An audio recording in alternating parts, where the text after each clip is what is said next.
ليه الملك سخم؟ الملك سخم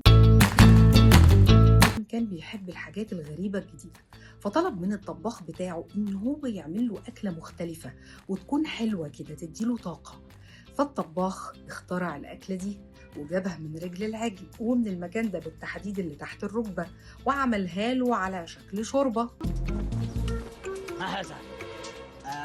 ألم تصبحيها بعد؟ ولما جه يقدمها للملك قال له دي هدية الإله رع لي. الإله رع هو إله الشمس عند الفراعنة.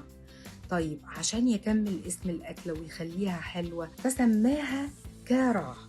كا هي الروح، كا في اللغة المصرية القديمة هي الروح، ورع هو إله الشمس، فكأنه هنا أسماها إله الشمس اداله روح، حاجة بالمعنى ده يعني. والأكلة دي من ساعتها اسمها كوارع عندنا في مصر.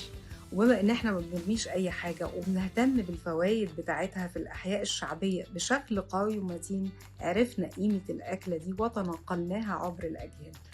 الأكلة دي موجودة في الأردن وفلسطين والشام بس باسم الفوارغ، وسوريا باسم المقادم، وفي العراق والكويت باسم الباجة، وفي ليبيا بيسموها العصبان، وفي سوريا بيسموها المقادم. قولولي بقى انتوا بتاكلوها ازاي؟